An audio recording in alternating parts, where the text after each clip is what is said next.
Everyone, Peter Zeihan here, coming to you from exciting Minnesota. I'm in a hotel room, obviously. I just got the news that the Russians have been judged to be in full default of their national debt by Moody's, which is kind of the keeper of the definition for what is a default and what is in good payment. This has taken us in a few weird directions because this has not happened, and certainly not happened this way in quite some time. Normally, when a country goes into default, it's because they don't have enough money, and they have to choose what to not pay for, whether it's to help out their own population, government services, infrastructure, their military, or their foreign debt. And if you choose foreign debt, that means you are cut out of capital markets for quite some time. But the problem here is not that the Russians have run out of money. The problem is that the Russians are not able to spend their money in the way that they would like. So they had actually set aside the money, even the hard currency necessary to make their payments.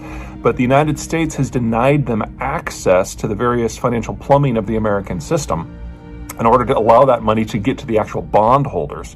So from the Russian point of view, they haven't defaulted, and they've got a reasonable position there, but it really doesn't matter. Because if you don't have access to the financial market and you can't move money around, then everything else is just kind of weird.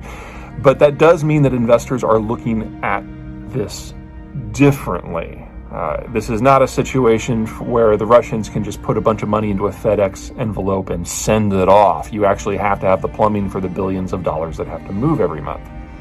Now, we're seeing this sort of activity that the West is engaging in a lot of the sanctions. It's not that the US or the West have dropped the nuclear option and just prevented the Russians from functioning. That would have too many side effects. Instead, the United States is working around the edges, the West is working around the edges, and making the Russians less and less welcome in any sort of economic activity that involves anything beyond their borders, and trying to use reputational risk as a way of inducing countries and companies to not do business with them. So, you could ship everything in that FedEx envelope and get by with it, but you would then have to ask whether FedEx would want to play, and they don't. And we're seeing this in energy, and we're seeing this in commodities, and we're seeing this in ag, and we're seeing this in finance. Now, this indirect approach to sanctions is not nearly as effective. It's not nearly as quick. It's not nearly as efficient. But it does prevent, or at least limit, some of the more undesirable side effects. So, for example, in energy, the United States could go out and just hijack a tanker carrying Russian crude. And that would set off cavitations throughout the entire system about what is allowed and what is not. And shipping companies then wouldn't want to touch it because you don't want to fall afoul of the U.S. Navy if you're into the job of shipping. And companies that work for foreign countries like, say, India probably would then leave for sure as well, because why would you put out all the risk and all the money if you might not just not get the crude, you might actually lose your vessel too. But that would have implications for the entire shipping system, and they're trying to limit that sort of damage. Now, looking forward here, there is a significant negative outcome of this kind of half-assed approach to sanctions. Because the United States has now shown, the West has now shown, that it is willing to abrogate financial commitments from its citizens, from its companies, in its currency to other countries, even major countries. No legislation was required. No court case was required. There was no public comment period. It was just that the federal government decided to make this happen.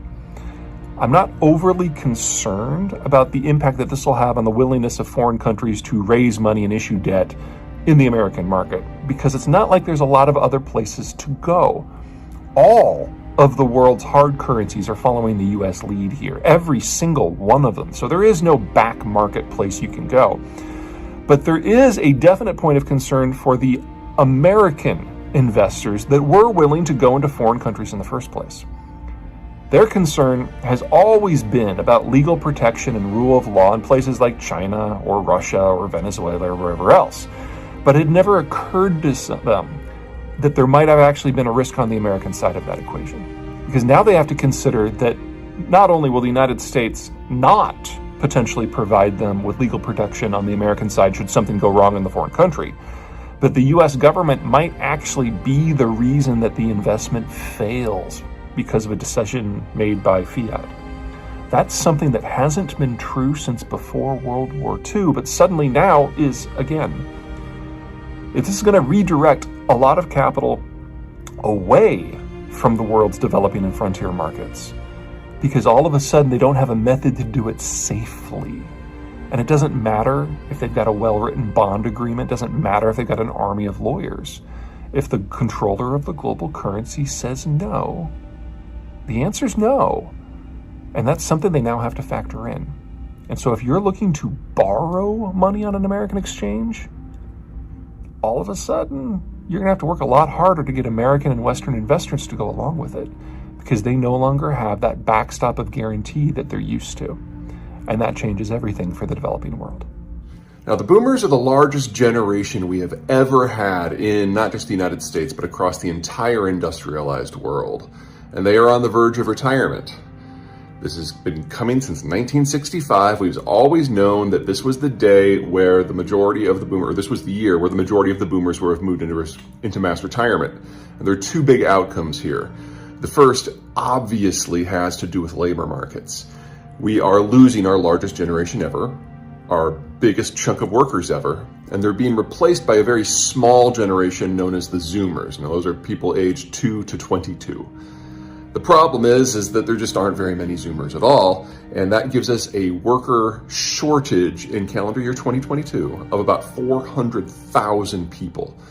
Now, there's a lot of things going on in the world that are generating inflationary pulses, but this is by far the most important. It's definitely responsible for the majority of the inflation we're seeing right now. It's been coming for decades. No one is prepared for it, and it's going to last for years. That 400,000 worker shortage we have right now will increase each and every year until it reaches its peak in 2034 of 900,000 workers per year. So buckle up. This is just the nature of the labor market for a while. Second, finance. When you retire, you tend to liquidate most of your active portfolio. All those savings you've been making for retirement and that you've put into stocks and bonds, you can't take that risk anymore. Because if there's a currency crash or a market crash, you are screwed because you no longer have income to make up for the difference. So you go into relatively unsexy investments like stocks and bonds.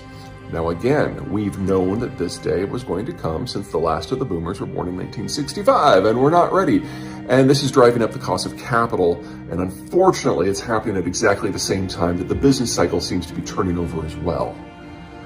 Now, less capital means less money for everything. Less money for new industrial plant as we reshore things from East Asia, less money for job training as we have a very small worker cadre, less money for automation as we have to adapt to the fact that we have fewer workers moving forward. All this drives up the cost of capital up more and more and more and more, and that is now the environment that we're in. Now, for most of the country, this is bad news. Labor shortages, higher borrowing rates, this is not great.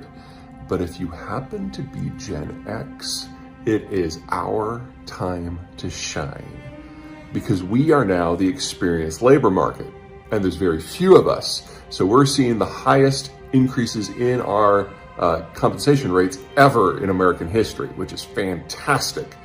Also, we are moving into that capital-rich section of our lives while we're saving for retirement. And if capital costs are high and capital is scarce, anyone who does have capital is going to earn outsized returns. So, for the remainder of this decade, Gen X, enjoy the moment. You've been waiting for this your entire lives. It's finally here. And for everyone else, suck it up. All right, that's it from me. Next time, see you in Colorado.